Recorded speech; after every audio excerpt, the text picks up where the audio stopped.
Story 1. My boyfriend faked his dad's terminal illness to hide his cheating.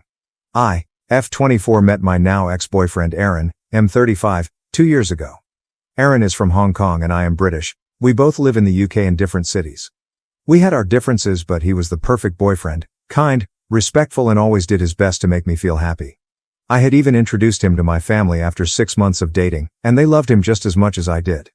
It felt like the perfect relationship, and we were even looking at apartments to rent together and talked about our future all the time.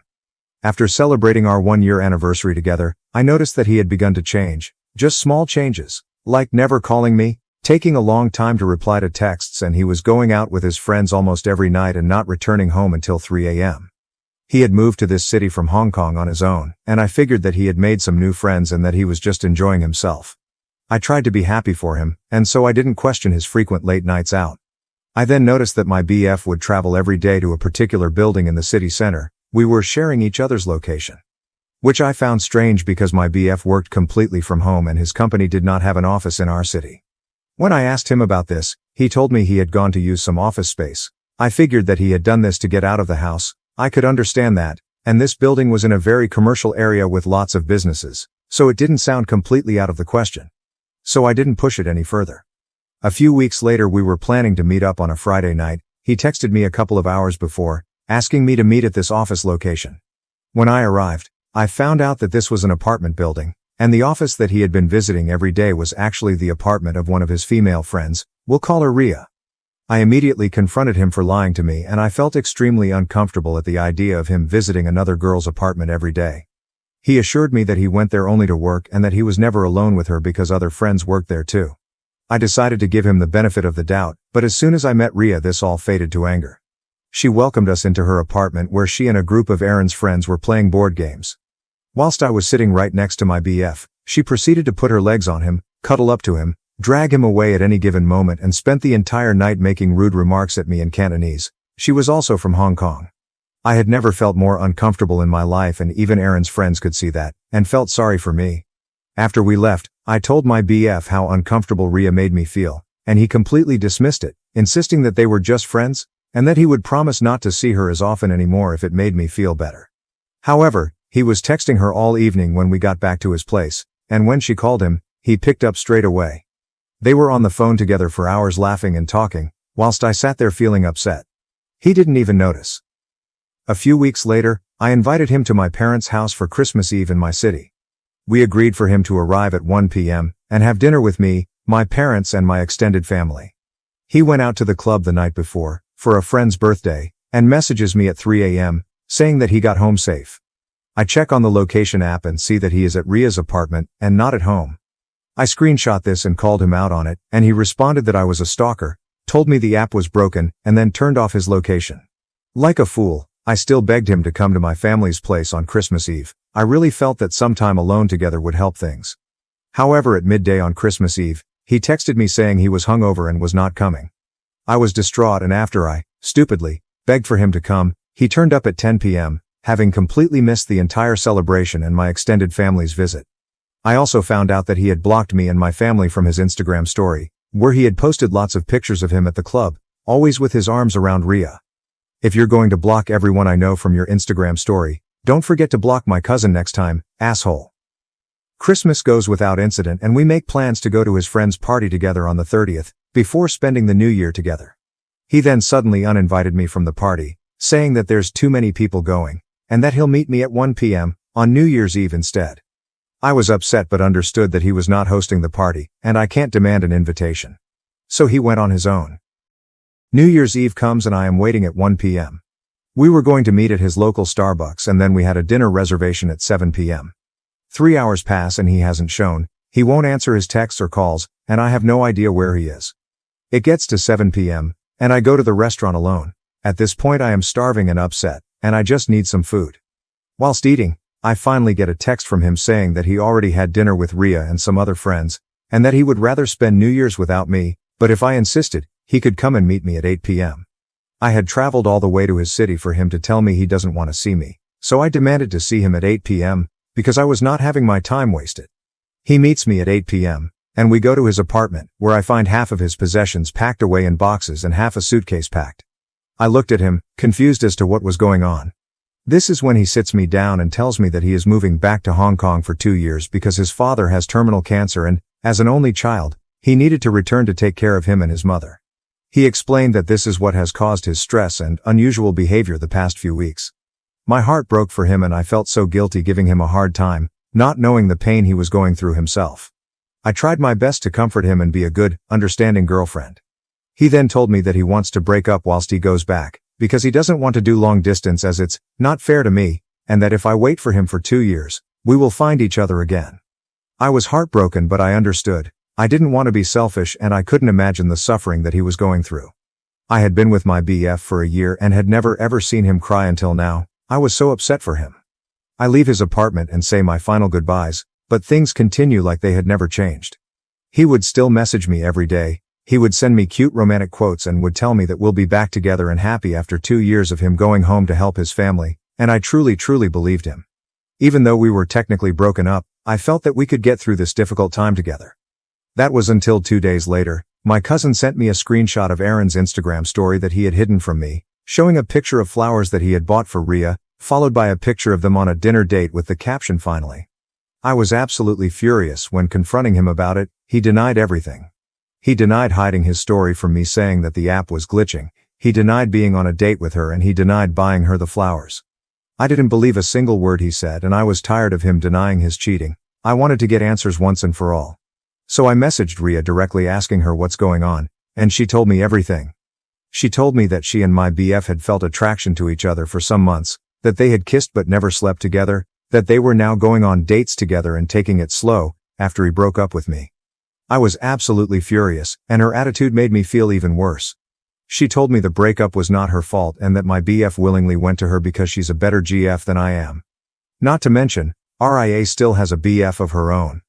I screenshot everything and sent it to Aaron, asking him to explain, and he finally admitted to everything. I was absolutely devastated but should have seen the signs ages ago. Furthermore, I asked him, "Are you even going back to Hong Kong? Is your dad even sick?" To which he replied, "No, I just thought it would make the breakup easier on you."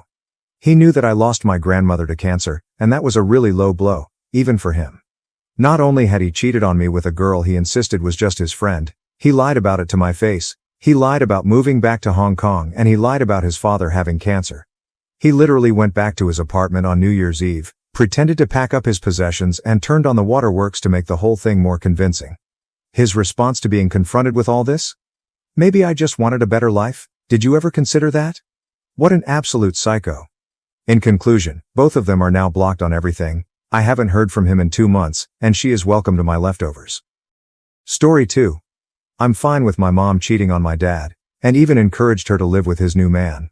My family is from South Italy and my mom and dad married in 2006. My mom says that ever since he got a job he's been acting differently. He's been really violent, aggressive, and anxious with excessive haste in doing things. She never felt calm being around him, she says.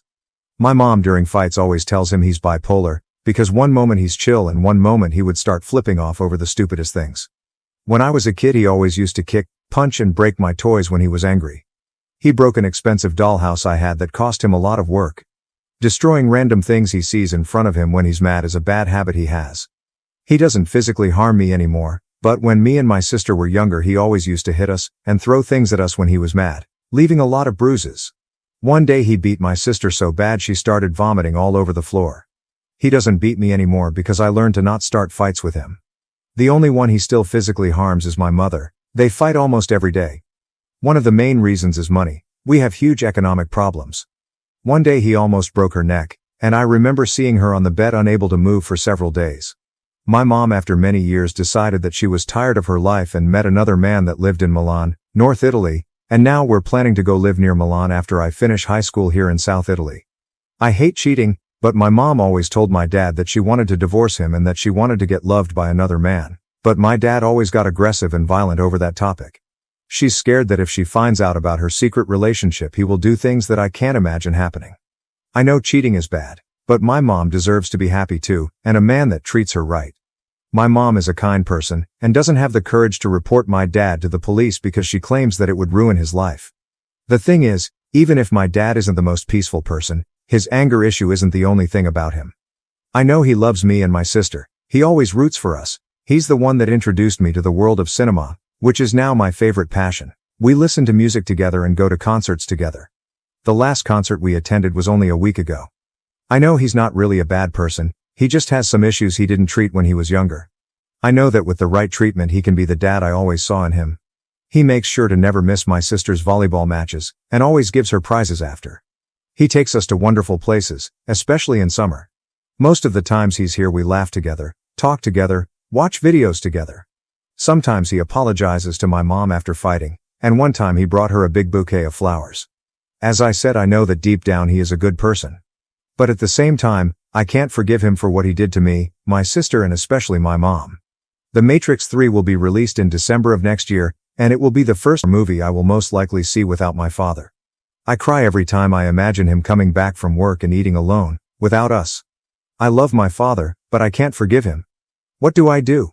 Please help me if you read this. Story 3. My daughter is having a baby with my best friend. I don't know what kind of response I'm expecting, or if I'll even get one. I want to start this with some backstory and I'll be changing names for privacy reasons. I'm a 38-year-old female and my best friend Jamie is 37.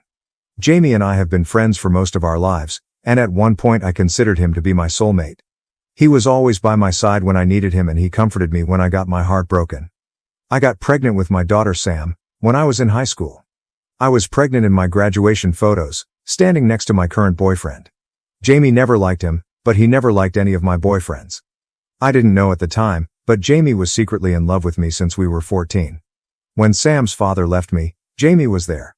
I was so grateful to him for helping me as a single teen mom. He always made sure our fridge was full, and he would help out with things around the house when I was just too tired. He would watch Sam when I would go to work and he loved her like his own daughter. She even started calling him Uncle Dad. This tenderness towards my daughter made me see Jamie in a different light.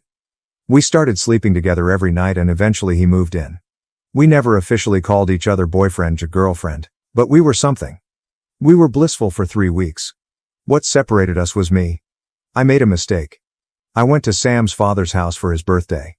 He whined to me that he would be alone for his birthday and he wanted me and his daughter with him and nobody else. I agreed. Our daughter fell asleep early so we watched a movie and started drinking. One thing led to another and we slept together, unprotected. I kept it a secret from Jamie but I couldn't any longer when I found out I was pregnant. I knew it was my ex's because Jamie and I used condoms and the timeline fit from his birthday. I told Jamie that I would be going back to my ex. He was furious, but begged me to stay, and said maybe the baby was his. We knew it wasn't. I apologized, took my daughter and left. We lost contact for a while. He met a woman and had 2 kids with her. When she was pregnant with her second, Jamie found and reached out to me through Facebook. We started up our friendship again and it felt like when we were kids. I really miss this Jamie. I'm married to a different man than my kid's dad. My husband is Jerry. Jerry knows nothing about Jamie and myself in the past, but Jamie and I kept boundaries. Jamie was happy in his relationship when we reconnected. However, after the second baby, the relationship fell apart and he became the single man of our friend group. My husband acts like he grew up with Jamie in a sense that they act like they've been friends forever. Jerry even calls Jamie my son, although they are the same age. They became very good friends. Jamie was even there for us when Sam told us at 17 that she was pregnant. I cried in Jamie's arms because my daughter was pregnant in her graduation photos. I was ashamed of myself and of my daughter for following my same path. Jamie pulled me out of my depression. I had to take care of Sam's daughter, my granddaughter, after she was born. Sam got hit hard with depression. Her pregnancy was caused by a one-night stand, and she didn't even have the respect to tell the boy he was soon to be a father until she was 8 months pregnant. The relationship was rocky because it started between 2 total strangers that are teens with a newborn, so I was the main babysitter. Jamie was there to help. Jerry is a truck driver, so he is gone more often than he is around. It started to feel like old times. Me, Jamie, and a baby girl. Sam and her baby daddy broke up and upon that, my daughter had a total meltdown. My granddaughter was crying and Sam went into her room and shook her while screaming. I stopped her before any damage happened and I had a long, stern talk with my daughter. I told her that she was not fit right now to be raising a child. She said she agrees, that she and her BD have already filled out paperwork for my granddaughter to be put in the hands of a family friend. I was heartbroken that they didn't choose me, if anybody, to raise my granddaughter. My daughter looked at her baby and said she wished she didn't become a mother. I told her she didn't mean that she was in a dark place right now. After my granddaughter was gone, Sam was in a dark depression for a while until she moved out. She dated a few different people, and had her heart broken, but at least she was living. I was heartbroken but trying to move forward. I started crocheting and even selling the things I made. Jamie and I kept in touch, and I'm ashamed to say that we slept together a few times while my husband was away. But we stopped about a year ago. Cut to now.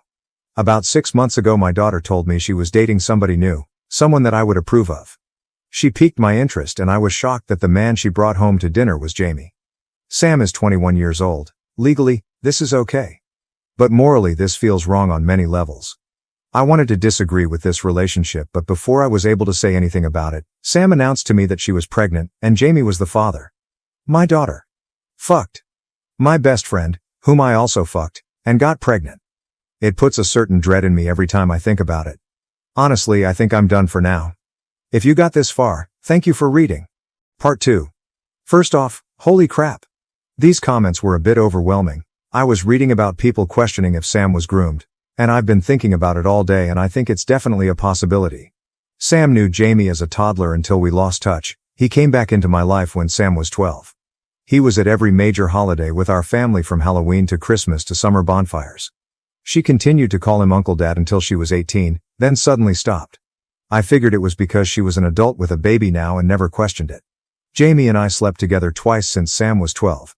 And technically I didn't cheat on my husband Jerry. Early in our marriage, Jerry and I decided to not be completely monogamous.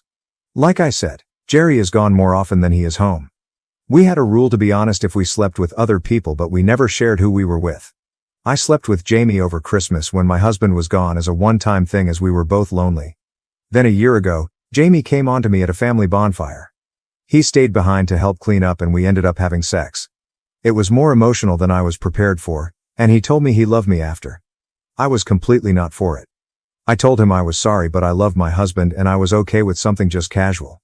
He said he didn't want to be casual and he respected my decision. I let him stay the night and in the morning I told him we couldn't do this again, and he reluctantly agreed. I see a lot of comments slamming my daughter for her parenting.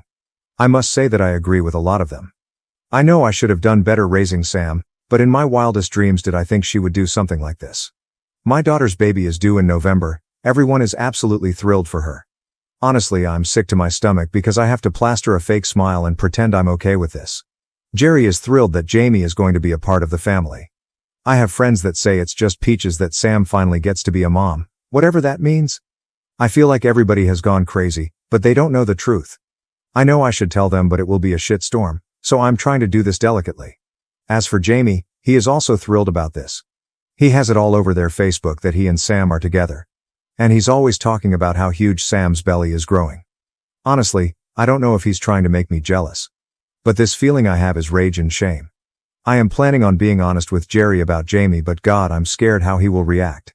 First off, some of you are cruel, but, I must be honest, some comments made me laugh.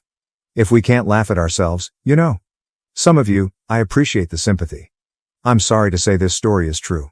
I'm new to Reddit so I wasn't sure where to post it, but eventing felt right. Some asked why I would post this at all. In a way, I wanted validation that this situation is as fucked up as I feel it is. As I said before, it feels like I'm the only one not drinking the Kool-Aid. I'd like to clear some things up. Sam and my son have the same father. No, their dad is not Jamie. My son is a spitting image of his dad, and Sam has his nose and eyes, so I don't need a DNA test. No, I do not live in Alabama or a trailer park.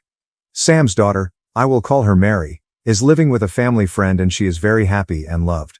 Sam visits Mary ever so often, but she has told me she does it because she feels she has to. She missed Mary's birthday in March. She visited her a month ago to tell her that she will be a big sister. Mary's guardians are very upset by this because of the obvious reasons. No, Jamie is not Mary's father. Sam went to a summer party with her cousin and met a boy there. They had sex in the back of a car and exchanged Snapchats. She spoke with him every day, against my advice, and did not want to tell him she was pregnant. They did not see each other in person for the first 8 months of her pregnancy. Then when she told him, he decided to do the noble thing and he proposed to her. They were engaged for nearly 2 years. What broke them apart was the parental duties. Sam did not want to be a mom. She slept all day and night while the baby cried. When her relationship fell apart, she did not want sole custody. Mary's father said he wouldn't be able to care for her full time, and he said he did not trust Sam around Mary. This is why Mary was placed in the care of our family friend. Jerry is away on work, so I will talk to him when he gets back. I want to be clear and open, and I will accept whatever he says and wants. I also want to talk to Sam. I have yet to talk privately with her since the pregnancy announcement. She has kept a distance from me, and Jamie is never not by her side. I don't know how I'm going to tell her yet that Jamie and I used to be a thing. I don't know if I want to while she is pregnant. I do want to ask about the nature of this relationship, and also gently question about possible grooming, but I don't know how to word it. Thanks for reading this and keeping up with my crazy life. Please be nice to each other. Part 3. I want to say, these comments are very eye-opening. I realize I'm a bad person. I realize I've made mistakes. I told Jerry that I want to close our relationship. I haven't been with anybody else besides my husband since I last slept with Jamie. I told Jerry I'm not interested in pursuing other relationships at this time. He didn't have a problem with it. Jerry is an angel. I also did it the cowardly way, and texted Jamie. I asked him when he and my daughter first started this relationship. He said that at her 18th birthday party, he was very drunk and they made out a little and she gave him a blowjob. I puked when I read that. I told him that it wasn't okay that happened. Sam was engaged at the time, and I remember at the party she was still calling him Uncle Daddy, then stopped after. He told me he knew it was wrong, that he gets a thrill being the other guy. He swore to me they didn't do anything else until 6 months ago. I told him I believe him when I really don't. I don't know what to believe. I'm so emotionally drained at this point. I don't want my daughter to have this baby at all. I have a feeling the past will repeat itself. I also feel so terrible for Mary. Imagine your mother coming to tell you that you'll be a big sister, and you don't even live with her. God, this is going to mess her up. Story 4. He cheated on me and then asked me to fix his tax fraud. My boyfriend of over 9 years broke up with me completely out of the blue after taking a trip home. In the recent months prior, he had taken more frequent trips home, had been on his phone a lot, and going out to bars, staying out late. But I trusted him and didn't read too much into it. In the breakup conversation he cited reasons that were all problems with me that he had never brought up, which obviously was upsetting that he couldn't communicate that with me at the time. At the moment I couldn't tell if the reasons didn't make sense because I was in shock or because they actually didn't make any sense. He slept on the couch that night and went to work like nothing was wrong in the morning and said he was going to stay at a friend's house because he needed space. That made sense to me, but said that I would eventually like to talk about everything. Come the evening, I'm sitting at home watching shitty TV and just trying to relax, and he just walks in the house around 9:30 p.m., super drunk. He just says hi, and stumbles into the kitchen and starts cooking dinner. I was absolutely shocked and also felt a bit violated as it wasn't my understanding that he was going to be coming back that night. He makes food for himself and eats it standing in the kitchen. After about 20 minutes of silence I asked, "What's going on here?" And we had a very short convo where he changed the tune to, "I'm not sure if I'm willing to work on things, but he doesn't want to break up." He just kept repeating things about not sure if he's willing, or able to put in the effort. So I said I can't be with someone that isn't sure if they're willing to work on our relationship and isn't communicating with me. I said I would make it easy on him and that he should leave and we can organize a time to get his things. After talking with friends, they all had similar reactions. He's cheating on you. So after a few days of stewing on that idea, I point blank asked him if he was cheating on me because this all didn't make sense because he kept giving me different reasons. He responded by saying no, but that when he's at bars he doesn't turn down women giving him their number. He then informed me that he had been using the last year to grieve our relationship while we were in it, that he had no interest in changing his communication issues, and that he will just do this to the next girl in 5 years. I was pretty speechless. During this entire situation he never cried, showed any remorse and never apologized for how he was handling things. Anyway, he left that night and that was the end of things. A few days later I was talking to one of my best friends, who was a mutual friend of my ex. He had been out of the country and didn't have service, so I hadn't bothered until he got back. But apparently my ex had already gotten ahead of it and texted him to let him know we broke up. They talked and he admitted he had been cheating on me, but not to tell me. Obviously my best friend thought I should know and told me right away. It turns out he left me for her, moved back home and directly into an apartment with her. Okay, after all that backstory, now we can get to the tax fraud. We were completely no contact for 8 months or so until I got the most entitled and frankly ignorant email of all time. I say ignorant because he takes several paragraphs to over-explain to me how taxes work, while including 7 screenshots and attachments with both of our personal information in it. The gist of the email is that the CRA is reviewing his taxes and found that he now owes them $3,000 for falsely claiming my tuition credits. I'm a PhD student. He wants me to change my taxes so he doesn't have to owe. I had never agreed to turn over these credits to him, and had an email thread with my accountant which advised him not to do so, which we talked about while he was filing his taxes. The last image shows my response, starting with the line, "Sorry to hear you cheated on your taxes too," which is how my ex found out I know he cheated on me. It was all the redemption I needed. My friends still talk about it and have told their friends that I ended up meeting after the fact, so it seems to be a fan favorite.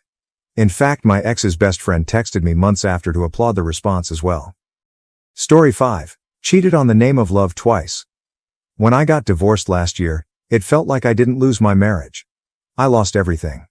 I have been 100% loyal, respectful to my wife, and always tried to be a son to my in-laws. After 8 years of marriage and a 5-year-old daughter, who would imagine that your childhood sweetheart would cheat on you with her college fling? I decided to end that relationship and fight for my daughter's custody because I don't care who the biological father of that child is. She is my daughter and nothing else. Misery. I truly felt the meaning of that word. And that drove me to the alcohol, cigarettes, and everything that I always hated. Trust me, I could only sleep if I were fully drunk. It went on for a few months. At the peak of it, I would finish 3 boxes of Marlboro Advanced cigarettes and 2 bottles of Black Dog whiskey every day. One fine day, one of my close friends took me to a dance bar in the Capitol Hotel, 321C. I hated it. I couldn't bear the sight of girls sitting in front of you like toys in a showcase, people throwing money at them, and those girls, for whatever their reasons, indulging in such vulgar activity. The next day, my ex-wife called in the evening and bashed the hell out of me for submitting evidence of her infidelity to the court. She was more upset that her family learned about her flings than anything else. After 8 years of relationship, she didn't bother to ask how I was doing. It broke the hell out of me, and in the state of being drunk, I made the worst mistake of my life. I went to that bar again. It felt nice to make somebody dance on my fingertips for once. The alcohol stopped doing its job around 3 a.m., and in the realization that I was making a mistake in being here, I rushed out in the middle of a song that I gave a girl to perform on. I apologized to her and the other managers there and spirited away. The same evening, a girl messaged me and asked me how I was. She might have requested a courtesy, but being in my shoes, somebody asked how am I doing after a very long time. I told her everything. A total stranger knew my life story. She showed empathy, tears, and care and shared her story of why she was there. For some reason, I connected with her. She asked me to meet her as a friend, and I agreed. It turns out that they are not allowed to go out and are put in cages. If you want to meet them, you'll have to give 1,000 AED worth of collection to their daily dances. I went to that bar at 10 p.m., sat there for 10 minutes, gave her a song, and wasted 1,000 AED to meet her at 4 a.m. God knows it was such a lovely meeting with her. This became a daily routine, and 1,000 AED increased to 1,500 AED, 2,000 AED, 4,000 AED, and 7,000 AED. Our 1-hour meetings increased to 3 hours, 6 hours, and then an entire day. Friendship turned into a romantic relationship, and I was delighted. I didn't care about the money because, I thought, she cared for me. I cared for her every need, wish, family issue, demand, and desire. By the end of 2 months, last week, I told her that spending this much money daily doesn't make sense. Since I'm already separated, we should start living together, and once my divorce is finalized, we should get married. And that changed everything. She started ghosting me, ignoring me, stopped responding to my messages, and became a toxic person. Yesterday, I saw her with another man, holding hands, sipping coffee, and looking at him like she would look into my eyes while talking. I inquired and learned that I was just one more person she used to go out with and pretend to care about. There were 3 more guys like me. So here I am, again fully drunk, feeling cheated on the name of love twice, venting out my story to strangers. Trust me, I would have ended my life if it was not for my daughter, but I will live for her and be the father that she deserves. Story 6. AETF for telling my sister-in-laws, she's cheating on her boyfriend? Me, F17, and my sister, F21, have always been close growing up. She's my only older sister, so I always looked up to her as a kid. For a little background information, when I was 9 my mom sent me to live with my dad in a different state and I stayed there till I was 15. I returned to my mom when my father passed away in 2021. I reconnected with my older sister, who was 19 at the time, and gave birth to my niece a day before I came back with them. I met my niece a few weeks later and my sister and I were really close again after that. We lived with my grandmother and other two siblings. My little sister, 14 at the time, and little brother, 13, till early 2022. My mom got her own apartment and took me and my sister with her because we didn't get along well with our grandma.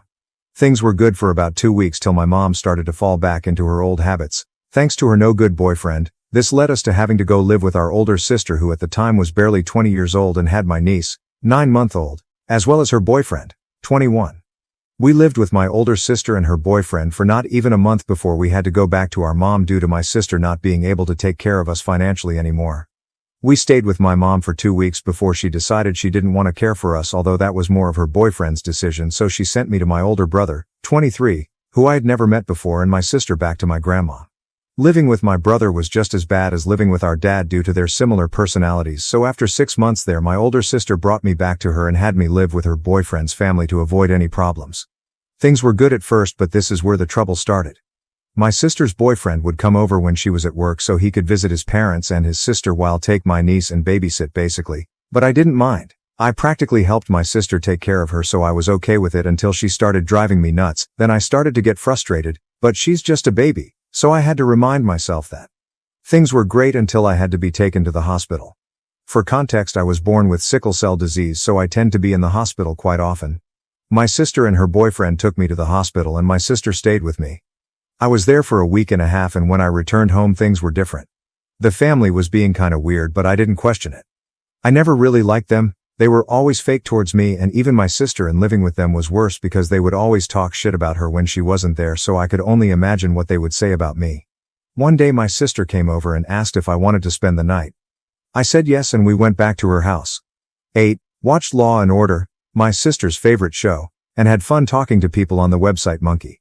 Things were going well until I noticed my sister texting some guy on Snapchat, and clearly I'm not the only one because soon her boyfriend took her phone and began shouting at her about it.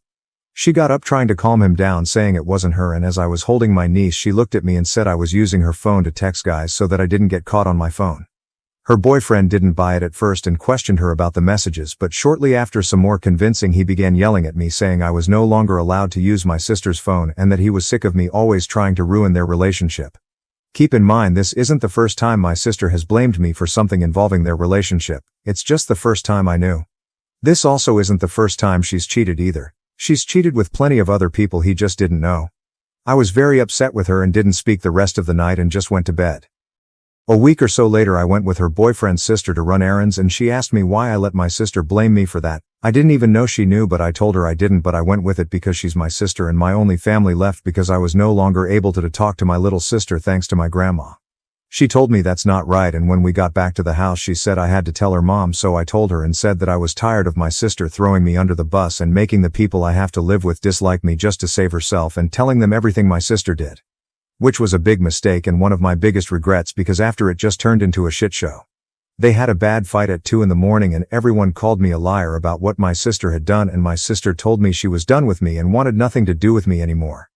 Her boyfriend's sister said she'd have my back, but when it happened she too called me a liar and I was a fool for trusting them when they said nothing would happen to me because I was scared of being placed in the system, but that's exactly what they decided to do. The only reason they didn't was because my sister's boyfriend said not to.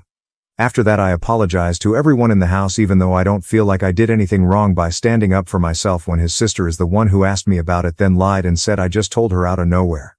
Things were okay in the house after that, but I knew they didn't want me there and all I want is to undo everything and have my sister back. This happened a while ago, but I'm in a much better place now with my stepmom, sisters and a happy life. I still miss my big sister more than anything, but she won't talk to me. So, am I the asshole? Story 7. My sister hooked up with my fiancé. My whole family cut her off and she came crawling back after losing everything. I never saw it coming. My sister, my own flesh and blood, betraying me in the worst possible way. I had been with my fiancé for years, planning our future together, when I found out about their affair. I was devastated, heartbroken, and couldn't believe that she would do something like this to me. My family was just as shocked and hurt as I was. They couldn't believe that my sister would stoop so low and they immediately cut her off. She was no longer welcome in our home or in our lives. My fiancé and I tried to move on, but the betrayal was too much and our relationship eventually ended. I thought that was the last I would hear from my sister, but I was wrong. After years of estrangement, she came crawling back. She had lost everything and had nowhere else to turn.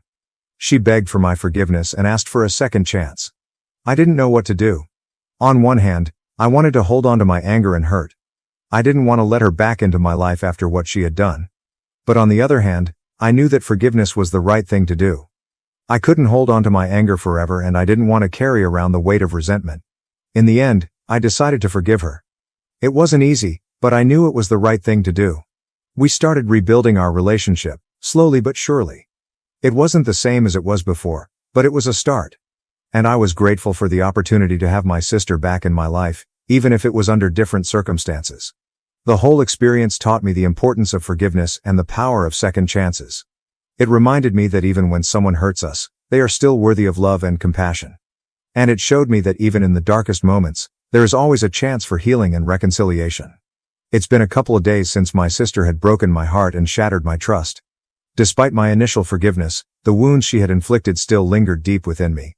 She had disappeared from my life once more, and I had chosen to move on, focusing on my own well-being and the happiness I had found in a new relationship. But as fate would have it, she returned once again, her appearance unannounced and unwelcome. The sight of her sent shivers down my spine, the memories of her betrayal flooding back with an intensity that took my breath away. "You have some nerve," I hissed, my voice trembling with a mixture of anger and disbelief. "You destroyed my life once, and now you have the audacity to come back." Her eyes pleaded with me, her voice soft and remorseful. "I'm sorry, Alex. I know I've made terrible mistakes, but please give me another chance. I've lost everything, and I have nowhere else to go." At that moment, I felt a surge of pity for her. I knew she was desperate, but I couldn't bring myself to trust her again. The pain she had caused me was too deep. "No, Helen," I said, my voice firm. "This is the last time. I cannot and will not forgive you again. You have broken my trust too many times." "Hell no, bitch, go fuck off." Her face crumpled in defeat as I turned away, determined to close this chapter of my life once and for all. I had spent a couple days rebuilding myself after her betrayal, and I refused to let her destroy me again. As I walked away, I could hear her sobs echoing behind me. But this time, I hardened my heart, knowing that she had made her choices and now she had to live with the consequences. I would never forget the pain she had caused me, but I would not let it define me. Instead, I would continue to move forward, cherishing the people who truly loved and cared for me. And I would never allow anyone, not even my own sister, to take my happiness away. Story 8. I got pregnant and now my boyfriend's family hates me. So me, F18, and my boyfriend, M18, have been together for about a year and a half. I've always been really close with his family and was friends with his sisters before we even started dating. His family isn't very well off, but they are good people and I've loved them since I've met them. He has 4 sisters. 2 are 16. 1 is 14 and 1 is 8. In March of this year I found out I was pregnant even though I was on birth control. I freaked out and didn't tell my boyfriend right away but instead told my best friend. That turned out to be a huge mistake. I had asked her to throw out the pregnancy test because I had taken it at my house and was afraid of my mom finding it. Instead, she brought it to my boyfriend's house and showed it to his sisters. And all of the people around me found out. Everyone mostly acted as though it was a joke. Lots of them were trying to convince me to get an abortion. I am pro-choice, but I didn't think I could mentally deal with going through with it myself. I deal with a lot of mental health issues and honestly being pregnant gave me something to fight for. When I told my boyfriend about the baby, I told him I would understand if he wanted to leave since we are so young and I wanted to keep it. The last thing I wanted to do was trap him and make him feel like he had to now raise this kid at only 18. He asked if I would consider getting rid of it, and when I said no, he said that he understood and it was my choice, but he wasn't going to leave and stuck with me. Sadly, when I was around 3 months along, I ended up having a miscarriage. No one in my family knew about the baby and it was really hard to go through alone. I was home alone for the weekend when it happened. I called my boyfriend sobbing to tell him and he was honestly relieved. He let out a little laugh and didn't even ask if I was okay. Now I'm honestly glad it happened, because if that's how he reacted to a miscarriage, he was not ready to be a parent. I slowly told everyone else in my life who knew about the pregnancy, and I thought everything was fine. I've slowly been drifting apart from my boyfriend's sisters, but I figured that was fine because we didn't have that much in common. However, I was so wrong, and I found out from a mutual friend that the entire family, not counting my BF, has been talking badly about me behind my back. They said I had lied about the miscarriage to try to baby trap their brother, and since I'm so fat, I still look pregnant. For a bit of background, I am 5 feet 4 inches and 123 pounds. I've struggled with eating issues for years and at one point was 90 pounds and barely alive. This comment made me go back to my unhealthy habits when it comes to food and I've been struggling. Another thing I apparently do is in two faces and manipulating my boyfriend and cheating on him. I've never cheated in a relationship. Cheating is the most disrespectful and disgusting thing someone can ever do. Their proof behind this is they say they saw me switching Snapchat accounts one time. I did do that. However, the other account wasn't mine. I had let one of our mutual friends use my phone when hers was broken to check her Snapchat. I was going back to my own account, not hiding a second one. I don't understand why they don't like me all of a sudden.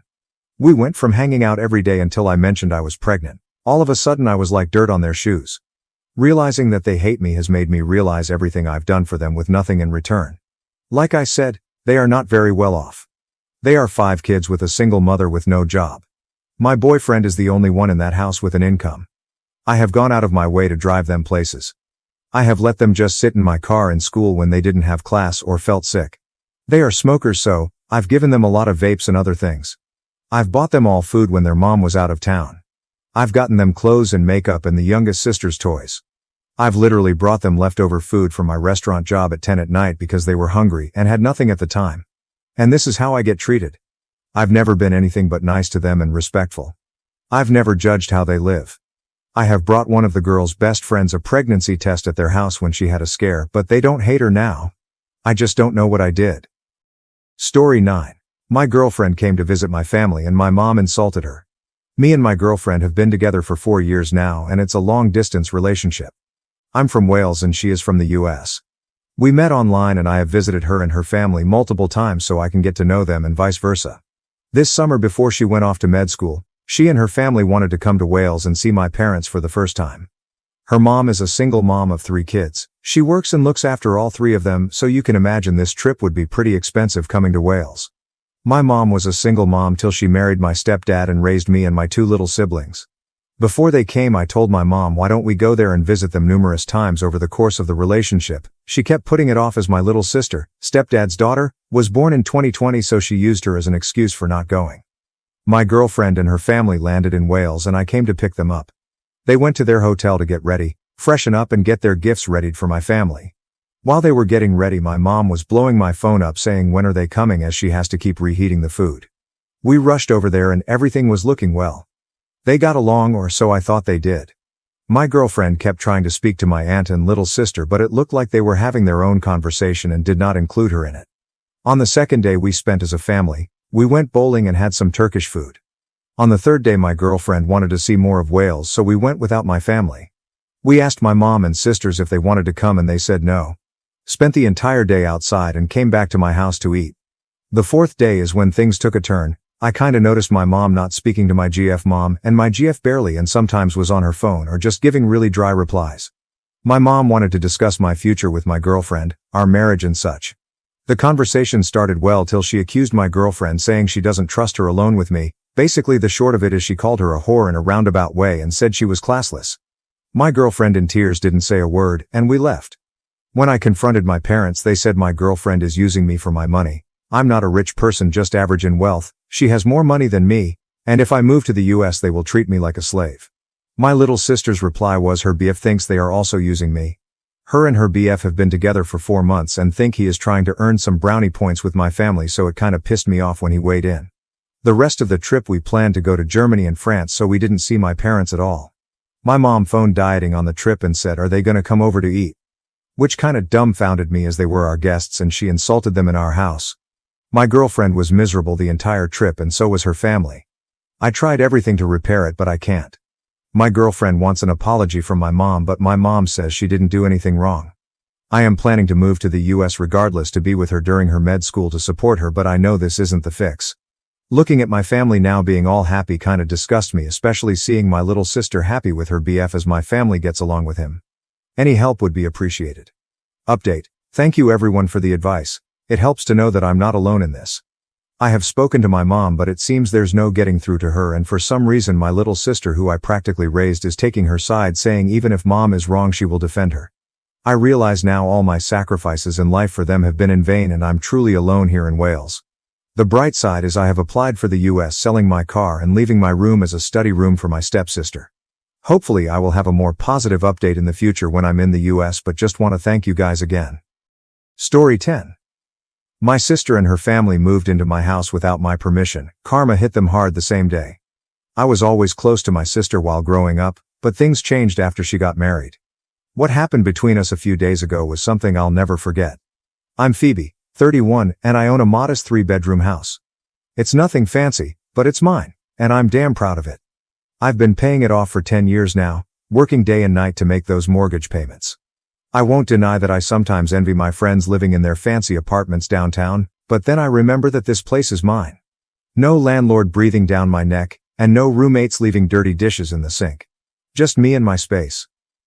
Now, let me introduce you to my sister, Holly. She's 38, a mother of 2, and married to her high school sweetheart Nicholas. We used to be close when we were younger, but things changed when she got married. She started focusing more on her new life, and I never blamed her. I believe she did what she thought was best for her. We drifted apart, but we were still on good terms. Or so I thought. Holly and Nicholas have always been the free-spirited types. They're one of those people who are always talking about quitting the rat race and living life to the fullest. It used to drive me nuts when we'd get together for family dinners. Life's too short to be stuck in a cubicle, Phoebe, Holly would say, sipping her wine. You should travel more, see the world. I'd roll my eyes. Some of us like having a steady paycheck and a roof over our heads, Holly. Nicholas would chime in, but think of the experiences. The memories. Yeah, well, memories don't pay the bills, buddy, I'd think. I tried to tell them to be more careful with their money. They were always jetting off on last-minute trips or buying the latest gadgets, even with 2 young kids to think about. But did they listen? Nope. A few months ago, they actually did it.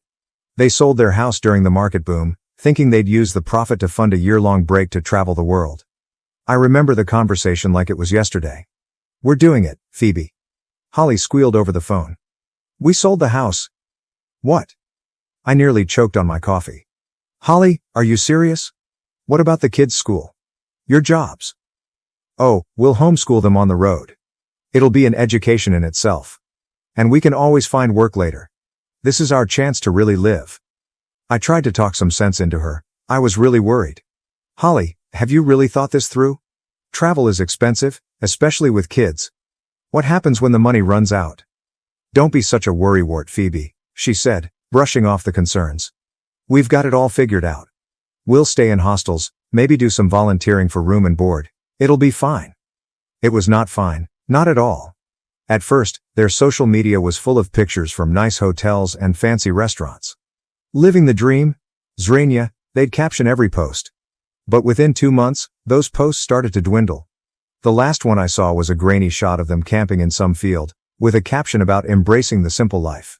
Then, radio silence for a few weeks.